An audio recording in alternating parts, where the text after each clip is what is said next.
Israel, America आणि इराकच्या युद्धाच्या झळा या भारतीयांच्या स्वयंपाकघरापर्यंत पोहोचलेल्या आहेत. संभाव्य गॅसचा तुटवडा आणि गॅसची दरवाढ होण्याच्या भीतीने पंढरपूरमध्ये घरगुती गॅस घेण्यासाठी रांगा लागल्याचं या ठिकाणी चित्र आहे. आपण बघू शकताय. आपण आता अश्विनीता गॅस कंपनी जी पंढरपूर शहरासाठीची कंपनी आहे त्या ऑफिसच्या बाहेर आहोत, गोडाऊनच्या बाहेर आहोत आणि या ठिकाणी मोठ्या प्रमाणात नागरिक गॅस घेण्यासाठी लाईन मध्ये उभे आहेत.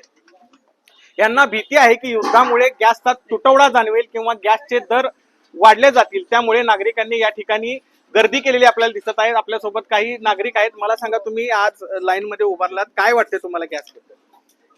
गॅस बद्दल म्हणजे महागाई झाली ना, महाग झाला गॅस, गर्दी वाढली, जास्ती माणसं पहिली एवढी गर्दी होत नाही. आता गर्दी होण्याचं कारण काय? ते युद्धामुळं, युद्ध चालू आहे ना त्यामुळे तुमची सरकारकडे मागणी काय आहे? गॅस पुरवठा बंद होणे, चालू ठेवावा अशी मागणी आमची. मावशी, तुम्ही कमी व्हावं, काय मागणी काय आहे तुमची? गॅस दर कमी व्हावं. आता 50 रुपयाने वाढला, 60 रुपये 60 रुपयाने वाढलाय गॅस. 920 रुपयाने झाला, अगोदर 860 होता. मग ते गॅस दर कमी व्हावं अशी मागणी आमची. मग आम्ही सामान्याने गरिबांनी काय खावं? आता हे गॅसचे वाय तर पर्याय नाही. आणि हे जर दर वाढले तर आम्ही काय, म्हणजे हेच झालं ना, गरीब लोकांचं महागाईनं हीच केलंय. कशामुळे व्हायला लागले? आता हे काय सरकारच करायला लागलेत ना. युद्ध चालू आहे युद्ध चालू आहे ना, त्याच्यामुळे व्हायला लागले.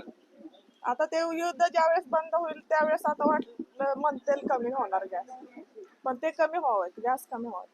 तर एकंदरीतच या ठिकाणी गॅस दर जैसे ते ठेवावेत अशी मागणी ग्राहक करताना दिसत आहेत. आपल्या सोबत या कंपनीचे मालक आहेत. मला सांगा, काय परिस्थिती आहे, आपण कसं नियोजन करताय आणि भविष्यामध्ये काय परिस्थिती राहील?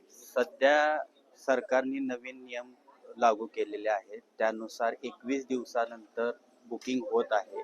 त्या बुकिंग केल्यानंतर त्यांची कॅश मेमो जनरेट होईल, त्यांना सिलेंडर हा पुरवण्यात येईल आणि कमर्शियल सिलेंडर जे व्यावसायिक स्वरूपात असतात त्याची तर आता पूर्णपणे सरकार गव्हर्नमेंटकडनं बंद ठेवण्यात आलेले आहे.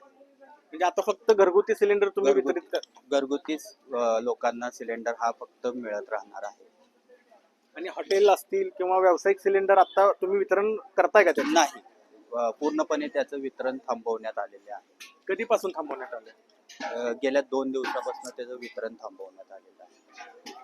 नक्कीच या ठिकाणी आता सध्याला सरकारने फक्त घरगुती सिलेंडरचं वितरण चालू ठेवलेलं आहे आणि जे व्यावसायिक सिलेंडर आहेत त्याचं वितरण पूर्णतः 2 दिवसापासून बंद असल्याने पुढील काही दिवसामध्ये हॉटेल व्यवसायावर मोठा परिणाम याचा होऊ शकतो आणि हॉटेल व्यवसाय बंद होण्याची शक्यता निर्माण झाली आहे. अभिराज उबाळे, लोकशाही मराठी, पंढरपूर. लोकशाही मराठी, ऐका, पहा, जागरूक रहा.